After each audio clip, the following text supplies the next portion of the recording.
어제가 설날이었죠. 예, 그래서 음력으로 어제가 설날이었습니다. 그래서 오늘이 음력으로 따지면 새해 첫 주일입니다. 예, 여러분들 새해 복 많이 받으십시오. 예, 우리가 에베소서 말씀을 살펴보고 있는데 에베소서에서 바울은 우리가 이미 풍성한 복을 받았다라고 말씀하고 있죠. 우리가 하늘의 신령한 복을 받았다 하고 말씀하고 있고 우리가 그것을 그동안 살펴보았습니다. 자, 그 복의 내용이 어떤 것이었습니까? 먼저 하나님께서 만세전에 우리를 구원하기로 예정하셨다는 것이죠. 이게 얼마나 놀라운 복인가 하면 우리가 믿기도 전에, 우리가 어떤 일을 하거나 순종하기도 전에, 교회 나오기도 전에, 예수님의 이름을 알기도 전에 하나님께서는 우리를 구원하시려고 미리 예정하시고 다 결정해 놓으셨다는 겁니다. 그러니 모든 것이 하나님의 은혜지요. 자, 그리고 예수님께서 때가 되면 오셔서 우리를 위해 십자가에서 피 흘리심으로 우리의 모든 죄를 다 용서해 주셨습니다. 그것도 한 번, 두 번, 세 번이 아니라 끊임없이, 그리고 값없이 우리의 모든 죄를 용서해 주십니다. 그러니 우리가 용서받기 위해서 우리가 우리 스스로에게 벌을 주거나 또 하나님께 잘 보이려고 애쓰거나 그럴 필요가 없습니다. 예수님께서 다 하셨습니다. 우리의 모든 죄를 짊어지시고 죽으심으로 우리의 죄를 값없이 용서해 주시고 끊임없이 영원히 용서해 주셨습니다. 그리고 이제 성령님께서 우리 안에 오셔서 우리를 하나님의 구원받은 백성으로 인치셨습니다. 다시 말하면 확인 도장을 딱 찍어 주셨어요. 우리가 구원받은 하나님의 백성이다. 저 천국을 유업으로 받게 된다 하는 것을 보증하기 위해서 성령님을 우리 안에 보내주셔서 우리에게 확인도장을 찍어주셨다는 것입니다. 이런 놀라운 복이 세상에 또 어디 있습니까? 성령님은 우리가 다른 말로 보혜사 이렇게 말을 하죠. 보혜사 성령. 성령님은 보혜사라고 말을 하는데 그런데 요한복음 14장 16절에 보면 예수님께서 이렇게 말씀하십니다. 또 다른 보혜사를 너희에게 보내주겠다.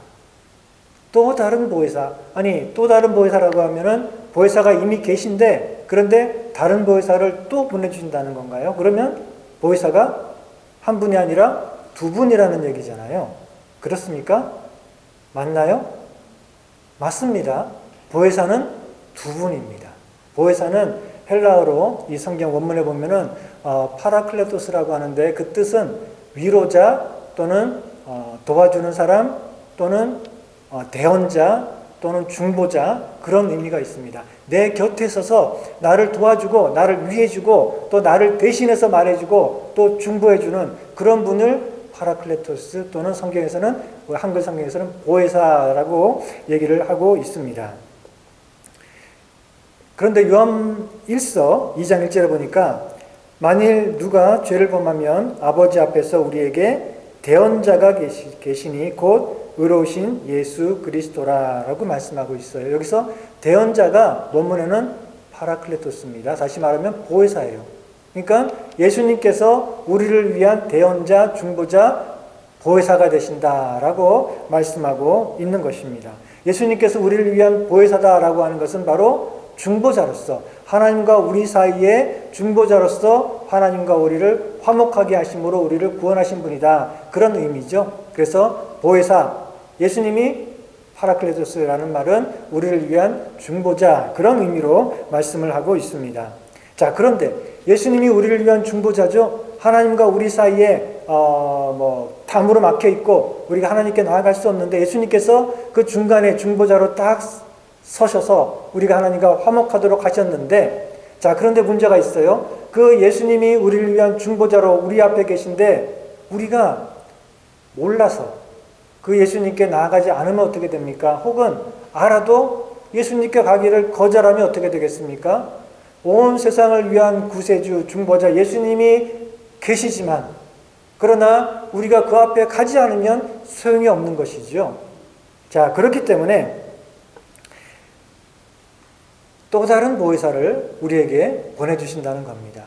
중보자 예수님이 하나님과 우리 사이에 계시지만 우리가 어리석고 완악해서 그 예수님께 나아가지 않으면 아무 소용이 없기 때문에 그래서 예수님께서는 우리에게 또 다른 보혜사를 보내주시겠다. 또 다른 중보자를 보내주시겠다라고 말씀하고 있습니다. 그분이 바로 성령님이시죠. 그래서 요한복음 14장 16절을 말씀하기를 내가 아버지께 구하겠으니 그가 또 다른 보혜사 파라클리토스를 너에게 주사 영원토록 너희와 함께 있게 하시리니 라고 말씀하고 있어요. 예수님께서 또 다른 보혜사, 또 다른 중보자를 우리에게 보내주셔서 이제 그분은 우리 안에 들어오셔서 우리와 영원토록 함께 계신다는 것입니다. 자, 하나님과 우리 사이에 중보자가 계시죠? 누가 있습니까?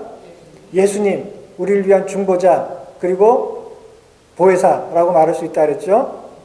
자, 그런데 우리가 그 예수님을 통해서 하나님께 나아갈 수 있는데 예수님께 안 가면, 몰라서 어리석고 완악해서 그 예수님께 가기를 거부하고 안 가면 아무 소용이 없겠죠. 그래서 그 예수님과 우리 사이에 또 다른 중보자가 있어요. 그렇죠. 우리가 예수님께 나아가서 예수님을 알고 믿을 수 있도록 예수님과 우리 사이에 또 다른 중보자가 계신데 그분은 우리 안에 계세요. 그러니 얼마나 확실합니까? 다시 말하면 하나님과 우리 사이에 중보자 예수님이 계신데 우리가 우리 힘으로 나아갈 수가 없어요. 그러니 그 예수님의 놀라운 구원의 은혜를 우리가 맛볼 수가 없는데, 그런데 성령님, 또 다른 보혜사가 예수님과 우리 사이에서 계셔서 우리가 예수님께 나아가 믿고 예수님을 의지할 수 있게 해주시는데 그분은 우리 안에 계신 중보자입니다. 그러니 얼마나 확실합니까? 우리의 중보자, 구원자가 우리 앞에 있는 것이 아니라 어디 있어요? 우리 안에 있어요. 여러분, 이 구명 튜브가 있는데 우리 물에 빠졌어요. 자, 구명 튜브가 있는데 구명 튜브가 저 앞에 있어요. 한 5m 앞에 있어요. 자, 그러면 부지런히 헤엄쳐가지고 가서 그 구명 튜브를 붙들면 목숨을 구할 수 있겠죠. 그렇죠? 자, 그런데 구명 튜브가 저 앞에 바로 앞에 있어가지고 열심히 헤엄쳐가서 붙들면 내가 살 수 있는 게 아니라 구명 튜브가 이제 보니까 이미 나한테 내 몸에 끼어 있어요. 여러분 구명 튜브 동그란 거 이렇게 몸에 끼면 여기 쏙 들어가잖아요. 그렇죠? 예. 구명 튜브가 내 앞에 있는 게 아니라 보니까 구명 튜브가 이미 내 몸 안에 끼어 있어서 나는 이미 물에 떠 있고 이미 구원을 받은 거예요. 다른 종교에는 구명 튜브가 없습니다. 아무리 부지런히 살펴보고 헤엄쳐고 돌아다녀 봐야 다른 종교에는 구명 튜브가 결코 존재하지 않습니다. 그러나 기독교에는 예수님이라고 하는 구명 튜브가 있기 때문에 누구든지 그 예수님께 나아가서 그 구명 튜브를 붙들면 그러면 구원을 받습니다. 맞습니까? 아니에요. 그게 아닙니다. 예수님이라고 하는 구명 튜브가 앞에 있기 때문에 우리가 부지런히 가가지고 그 구명 튜브 붙들면 야 이제 살았다 구원받는다. 그게 아닙니다. 그 정도만 돼도 좋잖아요. 그렇죠? 다른 종교에는 구명 튜브 자체가 없는데 아무리 애쓰고 힘써도 구명 튜브 자체가 없는데 그런데 우리 기독교에는 예수님이라고 하는 확실한 구명 튜브가 있으니까 뭐 좀 열심히 헤엄쳐서 가서 붙들면 되니까 그렇게라도 되면 얼마나 고맙고 또 좋은 소식입니까? 그런데 복음은 그것보다 훨씬 더 좋은 소식입니다. 그 정도만 됐어도 사실 고맙잖아요. 좋잖아요. 구원받을 길이 있으니까. 그런데 복음은 그것보다 훨씬 더 좋고 복된 그런 소식입니다. 왜냐하면 구명튜브가 어디 있다고요? 내 몸에 이미 껴져 있어요. 이미 내 몸에 껴져 있어요. 다시 말하면 우리의 구원자, 중보자가 저 앞에 계신 것이 아니라 내가 가서 붙잡아야 되는 것이 아니라 그분이 먼저 영으로 내 안에 들어오셨어요. 그게 뭐예요? 성령님. 그리스도의 영, 구원자, 중보자, 예수 그리스도의 영이신 성령님, 보혜사가 내 안에 이미 들어오셨어요. 그래서 우리가 구원받게 되는 것입니다. 할렐루야. 그러니 이 구원의 복음이 얼마나 놀랍고 또 기쁜 그런 소식입니까? 그러니 우리가 하는 게 별로 없죠. 별로가 아니라 구원받는 데 있어서는 우리가 하는 게 아무것도 없습니다. 주님이 다 하셨습니다. 그러니 은혜죠. 그러니 우리가 영원히 그 하나님의 은혜를 찬양해도 모자랄 뿐입니다. 그래서 우리의 구원은 이렇게 확실한 것입니다. 왜냐하면 내가 뭐 부족한 우리 손에 달린 게 아니라 하나님의 능력의 손에 달렸고 하나님이 다 하셨으니 그만큼 구원은 분명하고 확실한 것입니다. 그래서 우리가 나는 이미 구원받았습니다. 할렐루야 하고 구원의 확신을 갖는 것은 김칫국 먼저 마시는 그런 일이 아닙니다. 어떤 사람들은 그렇게 말해요. 뭐 벌써 구원받았다고?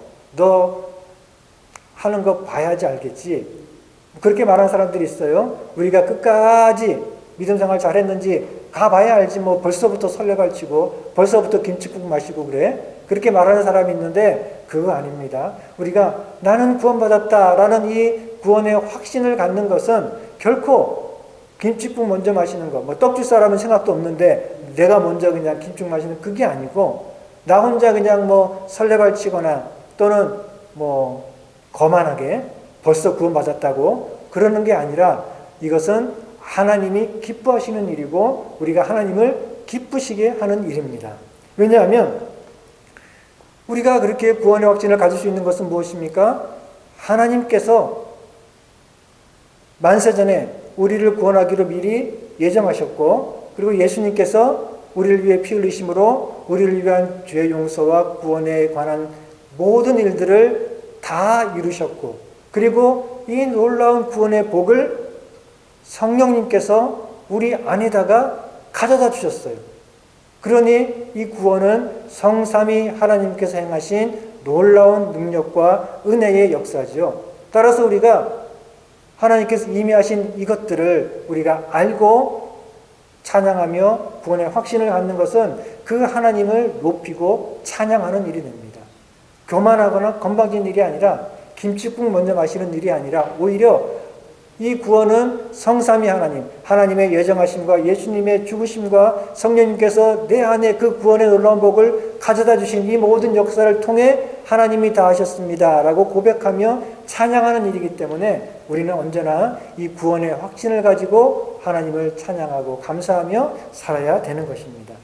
이것이 우리가 지금까지 에베소서 1장 3절에서 14절까지 말씀 살펴본 그런 내용이었습니다. 그리고 이제 그 다음 15장부터 23장까지는 성도들을 위한 바울의 기도가 나옵니다.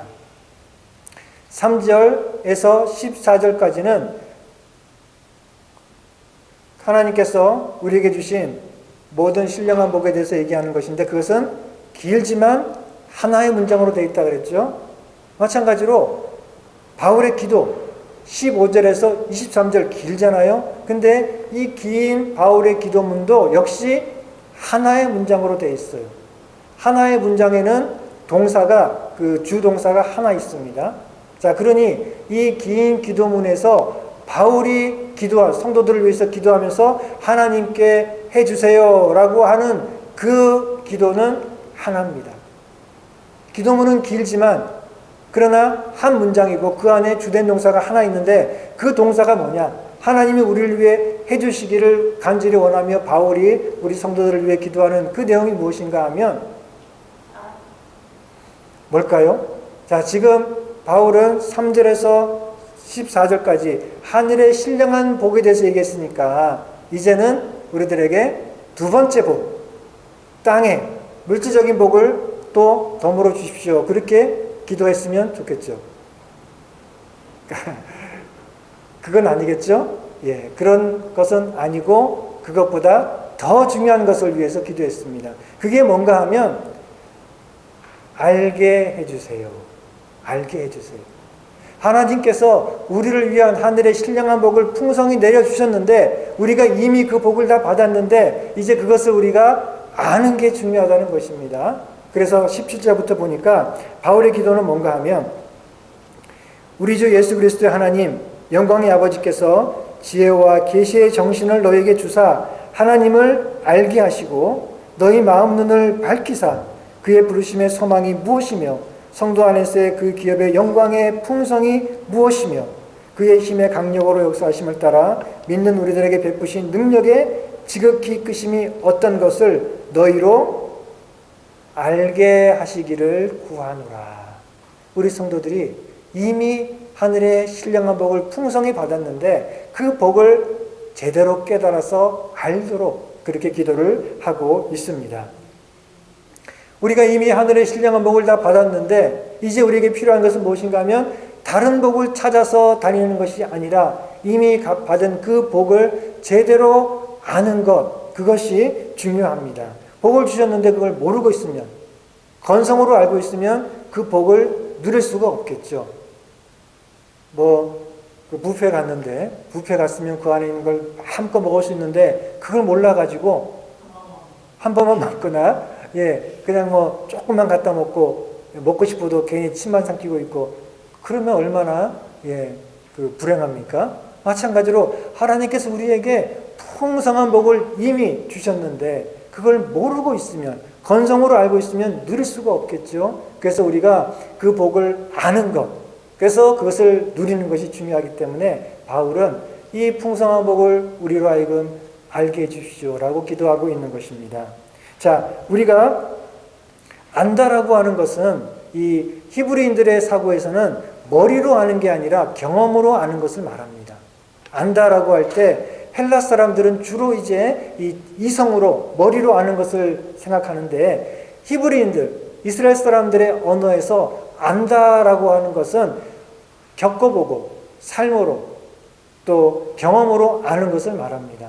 그러니까 우리가 하나님을 안다라고 하는 것은 머리로 아는 것이 아니라 하나님을 경험해서 아는 것이고, 그래서 안다라고 하는 것은 삶에서 아는 것이고, 알게 되면 내 삶이 변화되는 것, 그게 바로 아는 것입니다. 하나님을 아는 게 바로 그런 것이고, 예수 그리스도를 아는 게 바로 그런 것입니다. 내 삶에서 알면은 내 삶이 변화되는 것, 그게 참으로 아는 것입니다. 자, 그러면 우리가 온전히 알고 또 깨달아야 되는 게 무엇인가? 세 가지를 말하고 있습니다. 오늘은 우리가 두 가지만 먼저 살펴보겠습니다. 18절에 보니까 첫째, 바울은 우리가 하나님의 부르심의 소망이 무엇인지를 알게 해달라고 기도를 하고 있습니다. 하나님께서 우리를 부르셨죠. 하나님이 우리를 부르셨습니다. 여러분들을 다 부르셨습니다. 똑같은 시간에 부르지 않았지만 각자 우리들의 때가 되었을 때에 하나님이 우리들을 부르셨기 때문에 우리가 주님께 나와서 구원받은 것이죠. 하나님께서 우리를 부르셨는데, 우리를 부르셨다면 부르신 목적이 있습니다. 괜히 그냥 이름 부른 게 아니라 부르셨다면 부르신 목적이 있습니다. 로마서 8장 30절에 보니까 또 미리 정하신 그들을 또한 부르셨다라고 말씀하고 있어요. 만세전에 우리를 구원하기로 미리 정하신 하나님께서는 때가 되면 우리 각자를 부르셨습니다. 그리고 부르실 때는 뭔가 목적이 있습니다. 뭔가 해주시려고, 우리에게 뭔가를 해주시려고 우리를 부르신 것이죠. 자, 그러면 우리는 하나님이 우리를 부르셨고, 우리는 그 음성을 듣고 하나님께 나왔다면 이제는 우리가 알아야 됩니다. 하나님이 왜 나를 부르셨는지, 하나님이 나를 부르신 목적이 무엇인지, 하나님이 나를 부르셔서 해 주시려고 하는 게 뭔지를 우리가 알아야 되는 것이죠. 여러분, 그 하나님의 부르심이 무엇일까? 왜 부르셨을까? 그 하나님이 나를 부르셔서 뭘 해주시려고 하는 걸까라고 하는 그런 기대, 소망, 그것을 가져야 되는데, 여러분들은 어떤 기대를 갖고 계십니까? 하나님이 왜 나를 부르셨지? 나에게 뭘 해주시려고 부르셨지? 하나님이 나를 부르셨으니까 이제는 나는 모든 게 다 잘 되겠지, 세상에서 높아지고 부귀영화를 마음껏 누리며 살 수 있겠지, 이런 기대를 한다면 그것은 엉뚱한 기대, 헛된 소망을 갖게 되는 것이죠. 우리는 하나님이 왜 부르셨는지, 그 부르신 목적, 그 부르셔서 나에게 해주고 하는 그것을 우리가 알아야 됩니다. 성경은 그것을 우리에게 말씀해주고 있어요. 로마서 1장 6절에 말씀하기를 너희도 그들 중에서 예수 그리스도의 것으로 부르심을 받은 자니라. 하나님이 우리를 왜 부르셨어요? 예수 그리스도의 것이 되도록. 이제 우리는 더 이상 내 것이 아니고 내 자신의 것이 아니라 주님의 것이 되도록 우리를 부르셨어요. 그리고 고린도전서 1장 9절도 말씀하기를 너희를 불러서 그의 아들 예수 그리스도 우리 주와 더불어 교제하게 하신 하나님은 미쁘시도다. 하나님이 우리를 왜 부르셨어요? 예수 그리스도와 더불어 교제하도록 하기 위해서, 우리가 주님과 더불어 늘 사랑으로 교제하는 삶을 살도록 우리를 부르셨다는 것입니다. 또 로마서 1장 7절을 말씀합니다. 하나님의 사랑하심을 받고 성도로 부르심을 받은이라고 말씀하고 있죠. 우리는 무엇으로 부르심을 받았어요? 성도, 거룩한 하나님의 백성으로 부르심을 받았고, 디모데후서 1장 9절을 말씀하기를 하나님이 우리를 구원하사 거룩하신 소명으로 부르심은, 하나님이 우리를 부르신 이유는 우리를 거룩하게 하시려고 부르셨습니다. 또 베드로전서 1장 15절에 말씀하기를 오직 너희를 부르신 거룩한 이처럼 너희도 모든 행실에 거룩한 자가 되라. 우리를 부르신 그 하나님이 거룩하시니 우리도 모든 행실에 거룩한 자가 되어야 되고, 이것이 하나님이 우리를 부르신 목적이고 우리를 불러서 우리에게 행하시고자 하는 일입니다. 우리를 거룩하게 만드시려고 우리를 부르셨다는 것입니다. 또 갈라디아서 5장 13절에 말씀하기를 형제들아 너희가 자유를 위하여 부르심을 입었으니, 우리가 부르심을 입은 목적이 무엇입니까? 자유를 위해서, 자유를 마음껏 누리도록, 참된 자유, 죄를 짓고자 하는 자유가 아니겠죠. 참된 자유를 마음껏 누리도록, 다시 말하면 죄의 그런 정죄로부터 더 이상 두려워하지 않고 참된 자유를 누리도록 우리를 부르셨고, 그리고 골로새서 3장 15절은 보니까 그리스도의 평강이 너희 마음을 주장하게 하라. 너희는 평강을 위하여 한 몸으로 부르심을 받았나니. 우리는 주님 안에서 참된 평강을 누리도록 부르심을 받았습니다. 더 이상 세상의 염려와 근심과 걱정이 아니라 이제 주님 안에서 세상이 줄 수 없는, 세상이 알 수도 없는 주님이 주시는 참된 평강을 누리며 살도록 우리를 불러주셨다는 것입니다. 그리고 에베소서 4장 4장 1절 2절은 말씀하기를 너희가 부르심을 받은 일에 합당하게 행하여 모든 겸손과 온유로 하고 오래 참음으로 사랑 가운데서 서로 용납하고 라고 말씀하고 있어요. 우리를 부르신 그 부르심에 우리가 합당하게 살아가야 됩니다. 하나님이 우리를 부르셨다면 그 부르심에 합당하게 살아가야 되는데, 그것은 뭔가 하면 모든 겸손과 온유와 오래 참음과 사랑 가운데 서로 용납하며, 즉 예수님을 날마다 닮아가는 그런 삶을 살도록 하기 위해서 우리를 부르셨습니다. 아까 우리를 부르신 목적 사랑 말씀하셨는데 맞죠?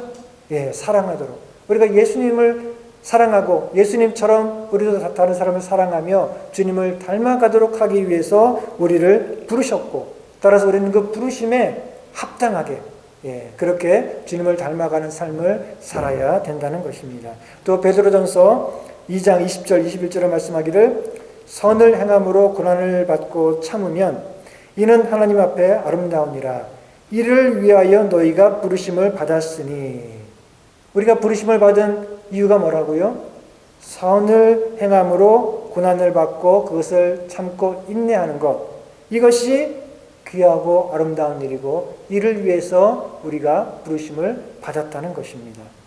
그 다음에 21절 그리스도도 너희를 위하여 고난을 받으사 너희에게 본을 끼쳐 그 자취를 따라오게 하려 하셨느니라. 주님께서 이미 우리를 위해 고난받으셨고 본을 보이셨고, 우리도 그 고난을 받을 때 참고 인내하는 가운데 우리가 주님을 따라가도록 하기 위해 우리를 부르셨다는 것입니다. 고난 얘기하니까 갑자기 여러분들 조용해지셨어요? 고난은 달갑지 않은가요? 참된 자유와 평강을 주시기에 부르셨으니 할렐루야 감사한데 고난까지 주시면 그것까지 안 주셔도 되는데 고난을 주시기 위해 부르셨다니까 좀 그렇습니까? 이 고난은 하나님이 우리를 부르신 진짜 목적은 아니죠. 그 진짜 목적을 이루기 위해서, 그 목적을 향해 가기 위해서 고난이 필요한 것입니다. 그래서 진짜 이유, 궁극적인 그런 목적은 무엇입니까? 베드로전서 5장 10절은 말씀하기를 모든 은혜의 하나님 곧 그리스도 안에서 너희를 부르사 자기의 영원한 영광에 들어가게 하신 이가 잠깐 고난을 당한 너희를 친히 온전하게 하시며 굳건하게 하시며 강하게 하시며 털을 견고하게 하시리라 라고 말씀하고 있어요. 하나님께서 우리를 부르신 진짜 목적이 여기 나와 있어요. 뭡니까? 영광에 들어가게 하기 위해서. 하나님께서 우리를 자기의 그 풍성한 영광에 들어가도록 하기 위해서 우리를 부르셨고, 그 영광에 들어가기 위해서는 잠깐 이 땅에서 고난을 겪게 되어 있다라고 말씀을 하고 있는 것이죠. 요약하면 하나님께서 우리를 부르신 목적이자 우리가 이제 기대하고 바라야 될 것이 무엇입니까? 그것은 바로 우리가 이제 하나님이 우리를 부르셨으니 우리가 예수님 안에서 얻은 새 생명을 풍성하게 누리는 것입니다. 주님이 우리에게 새 생명을 주셨으니 그 새 생명, 이전에 몰랐던 세상 사람들이 알지 못하는 그 새 생명을 우리가 풍성하게 누리는 것, 그것이 하나님이 우리를 부르신 목적입니다. 그 새 생명을 누린다는 게 뭔가요? 바로 세상과 구별되는 거룩한 하나님의 백성으로 살아가는 것이고, 그리고 세상이 줄 수 없는 참된 자유와 평강을 누리며 살아가는 것이고, 그리고 날마다 주님을 닮아가는 것입니다. 날마다 그 주님을 닮아가는데 심지어는 그 주님의 고난까지도 닮아가게 되는 것입니다. 그렇게 할 때 우리가 주님의 온유하심과 사랑과 겸손하심과 이 모든 주님의 아름다운 성품을 매일매일 닮아가되 그 주님의 고난까지도 닮아가고, 그러는 가운데 우리는 하나님의 영광에 들어가는 것, 이것이 하나님께서 우리를 부르신 목적이고 우리가 기대해야 되는 것입니다. 여러분, 우리가 기대해야 되는 게 바로 이것입니다. 여러분, 우리가 엉뚱한 것, 헛된 것을 기대하면 안 됩니다. 하나님이 나를 부르셨구나, 감사한데 그러면 이제 내가 뭘 기대해야 됩니까? 그것은 바로 지금 우리가 살펴본 이 말씀들. 하나님이 나를 부르셔서 새 생명을 주셨고 이제 그것을 풍성히 누리도록 하시는구나. 예전과는 다른 거룩한 모습으로 살아가고 주님을 닮아가는, 그리고 참된 자유와 기쁨과 평강을 누리는, 또 고난을 통해서도 영광에 들어가는 그 삶을 누리게 하시는구나 하는 것을 우리가 알고 그것을 기대하고 살아가야 됩니다. 근데 우리들은 이 하나님의 목적, 우리를 부르신, 그래서 우리에게 해주시고자 하는 이 모든 목적들과는 다른 엉뚱한 것을 기대하거나 또 잘못된 것을 소망하기 쉬워요. 그렇기 때문에 사도 바울은 우리들을 위해서, 성도들을 위해서 기도할 때 뭐라고 그랬습니까? 우리의 눈을 열어주셔서, 우리들의 이 눈을 열어주셔서 그것, 하나님이 우리를 부르신 목적, 하나님이 우리를 불러서 우리에게 해주시고자 하는 이 모든 것들을 제대로 깨닫고 알게 해주십시오 라고 기도를 하고 있는 것입니다. 우리도 그렇게 기도해야 됩니다. 주님, 우리들의 눈을 열어주셔서 이 세상의 헛된 것들을 바라보는 그런 어리석은 눈을 깨우쳐 주셔서 우리가 하나님이 나를 불러주신 그 부르심의 소망을 바로 알도록 해주십시오 라고 우리가 기도해야 되는 것입니다. 바울이 두 번째 구하는 것은, 그래서 우리가 알기를 원하는 것은 무엇인가 하면 18절에 보니까 우리가 성도 안에서 그 기업의 영광의 풍성이 무엇인지를 알게 해달라라고 기도하고 있습니다. 쉽게 말하면 우리 성도들이 하늘나라에서 누리게 될 그 영광된 축복의 풍성함을 알게 해달라라고 기도하고 있는 것입니다. 우리가 가게 될 그 영광스러운 하나님 나라가 얼마나 복되고 아름다운지를 우리가 알게 해달라고 기도하고 있는 것입니다. 베드로전서 1장 3절 4절은 말씀하기를 우리 주 예수 그리스도의 하나님 아버지를 찬송하리로다. 그의 많으신 긍휼대로 예수 그리스도를 죽은 자 가운데서 부활하게 하심으로 말미암아 우리를 거듭나게 하사 산 소망이 있게 하시며 썩지 않고 더럽지 않고 쇠하지 아니하는 유업을 있게 하시나니 곧 너희를 위하여 하늘에 간직하신 것이라. 하나님께서 우리를 위해서 하늘에 간직하고 예배하고 계신 그 영광스러운 나라, 썩지도 않고 또 쇠하지도 않는, 끝나지도 않는 그 무궁하고 영광스러운 그 나라를 우리가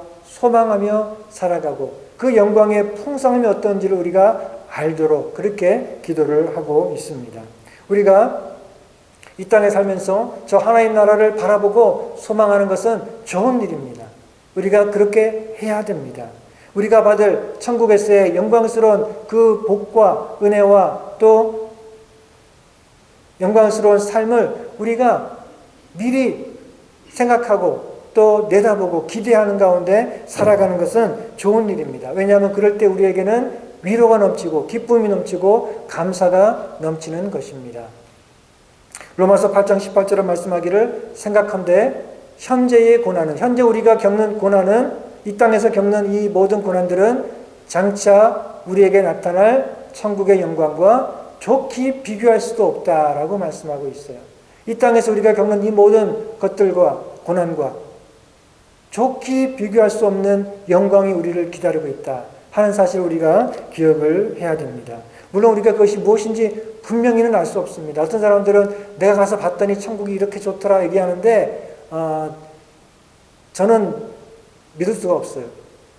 왜냐하면 하나님께서는 그 영광을 사도 요한을 통해서 이미 우리 예언계시록에 말씀해 주고 있는데 뭐 지금 또 사람들 불러다가 그걸 보게 해가지고 하는지 미심쩍어요. 그런 말 믿지 마시고 우리가 그런 것들 분명히 알 수는 없지만 그러나 확실한 것은 그 나라가 얼마나 영광스럽고 좋은지 그곳에 가면은 모든 나쁜 것들은 하나도 없을 것입니다. 그리고 모든 좋은 것들은 맥시멈으로 있을 거예요. 모든 좋은 것들은 풍성하게 차고 넘치도록 있으니까 우리가 그것을 영원토록 누리게 될 것입니다. 그러나 무엇보다 좋은 것은 우리가 그 나라에 가게 되면은 그러면 우리가 가진 모든 연약함과 부족함과 또 못난 부분들이 다 사라지게 될 것입니다. 여러분, 우리가 살다 보면 때로 못마땅한 사람들도 만나지만 사실 우리가 우리 자신을 바라볼 때 얼마나 못마땅합니까? 얼마나 내 자신이 부족하고 또 단점이 많고 뭐 단점 정도가 아니라 얼마나 죄인인지 얼마나 악한지 얼마나 이기적인지 얼마나 못났는지 이런 것들 생각할 때마다 때로 좌절될 때가 있죠. 천국에 가면은 우리의 모습이 완전히 변화되게 될 것이고 우리의 이 모든 연약함과 죄악됨과 부족한 것들은 다 사라지고 이제 예수님처럼 거룩하고 아름답고 영화로우신 그 주님처럼 변하게 될 것입니다. 그러니 천국이 영광스럽고 아름다운 것이고 우리가 간절히 바라고 기대하는 것이죠. 요한일서 3장 2절에 말씀하기를 사랑하는 자들아 우리가 지금은 하나님의 자녀라 장래에 어떻게 될 것은 아직 나타나지 아니하였으나 그가 나타나심이 되면 즉 우리가 주님 모시고 천국에 가게 되면 우리가 그와 같을 줄 예수님과 같이 될 줄을 아는 것은 그의 계신 그대로 볼 것을 인함이니 라고 말씀하고 있어요. 우리가 천국에 가면은 예수님을 볼 것입니다. 우리 눈으로 예수님을 보게 될 것입니다. 예수님의 그 아름다우심과 거룩하심과 영광스러우심을 우리 눈으로 직접 보게 될 것입니다.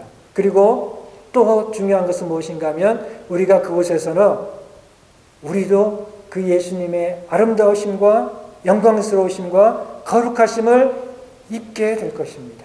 우리가 그 예수님처럼 될 것입니다. 그러니 얼마나 천국은 아름답고 또 영광스럽고 좋은 곳입니까? 우리는 이 땅에서의 성공과 행복과 영광을 기대하며 사는 것보다 하나님께서 우리를 위해 예비하신 그 천국의 영광, 그것을 늘 꿈꾸고 기대하며 살아가야 됩니다. 우리는 자꾸 눈에 보이는 세상 것들을 바라보고 살기 쉽습니다. 그러면 그런 것들은 우리를 넘어지게 만듭니다. 때로 시기, 질투에 빠지게 만들고 욕심에 빠지게 만들고 또 아니면 교만이나 탐욕에 빠지게 만들고 시험에 들게 만듭니다. 그래서 사도 바울은 우리 성도들을 위해서 기도할 때 뭐라 그랬습니까? 그 눈을 열어서 그 천국의 영광, 하나님께서 우리를 위해 유업으로 예비하신 그 천국의 영광을 알게 하시고 영광을 알게 하시고가 아니라 영광의 풍성이 어떠한 것을 그 영광이 얼마나 놀랍고 풍성한지 그냥 영광을 아는 정도가 아니라 그 영광의 풍성을 알게 해달라고 그렇게 기도를 하고 있습니다. 우리도 이 바울의 기도처럼 늘 천국의 영광을 알고 그것을 기대하고 꿈꾸고 사모하며 위의 것을 바라보며 그렇게 살아가야 되고 또 그렇게 살도록 우리도 기도를 해야 됩니다. 이것이 우리가 하나님께서 이미 우리에게 주신 그 신령한 복을 풍성하게 누리는 비결입니다. 여러분, 옛날에 결혼식 하기 전날 행복하셨죠? 뭐 벌써 너무 오래됐기 때문에 잘 기억이 안 나십니까? 여러분 옛날에 결혼식 하기 바로 전날 밤 생각해 보십시오. 그때 참 행복하셨죠? 지금 이렇게 될 줄은 몰랐지만 지금 이렇게 될 줄은 몰랐지만 그때는 그래도 좋았잖아요. 그렇죠? 그때 결혼식 하기 전날 얼마나 그 부푼 설레는 그런 마음을 갖고 결혼식을 기다리셨습니까? 어릴 때 소풍 가기 전날 여러분들 너무 설레가지고 잠을 못 잤죠? 내일은 학교 가서 공부도 안 하고 소풍 가서 즐겁게 놀고 맛있는 거 먹고 그러니 소풍 가기 전날 정말 잠이 안 오잖아요. 지금도 만약 우리가 내일 10박 11일 하와이 크루즈 여행을 간다라고 생각해 보면 그러면 좋죠? 좋은 이유가 뭔가 하면 옛날에 우리 소풍 갈 때 좋은 이유가 뭡니까? 가서 놀고 맛있는 거 먹지만 또 공부 안 하잖아요. 그렇죠? 내일은 공부 안 한다. 그게 좋잖아요. 지금도 우리 여행 가면 좋은 게 뭐 좋은 구경하고 맛있는 거 먹는 것도 좋지만 일 안 해도 된다. 그렇죠? 출근 안 해도 되고 일 안 해도 되고 집에서 밥 안 해도 되고 맛있게 사 먹고 다니니까 밥 안 해도 되고 집안일 안 해도 되고 청소 안 하고 출근 안 해도 되니까 좋겠죠. 예. 내일 우리가 10박 11일 하와이 크루즈 여행 갑니다. 그리고 끝나면은 곧바로 이어서 유럽으로 15박 16일 예, 그 여행 가는데 최고급 호텔들만 다 예약을 해놨습니다. 여러분 별로 좋아하지 않으시나요? 예. 얼마나 좋겠습니까? 뭐 지금 또 그렇다고 집에 가가지고 오늘 밤에 뭐 계란 삶고 뭐 김밥 싸고 그러지 마시고요. 예. 내일 우리가 소풍 간다. 뭐 여행 간다. 그러면 우리 마음이 들뜨고 설레고 기쁩니다. 그런데 우리에게는 그것보다 훨씬 더 기쁘고 설레고 들뜨는 그런 일이 우리를 기다리고 있지 않습니까? 소풍 가는 것 정도가 아니라 유럽 여행 가는 정도가 아니라 너무나 환상적이고 영광스러운 그 천국이 우리를 기다리고 있다면 우리가 얼마나 기쁘고 즐거운 마음으로 소망 가운데 살아가야 되겠습니까? 사랑하는 성도 여러분, 하나님께서 우리를 위해 예비하신 그 천국의 영광을 아시기 바랍니다. 그 영광이 얼마나 풍성한지를 알고 그것을 바라보고 그것을 사모하며 살아가시기 바랍니다. 그래서 매일매일이 여러분 소풍 가기 전날 밤에 그 설레이는 마음과 소망과 기쁨을 가지고 살아가시는 여러분들 다 되시기를 주님의 이름으로 축원합니다.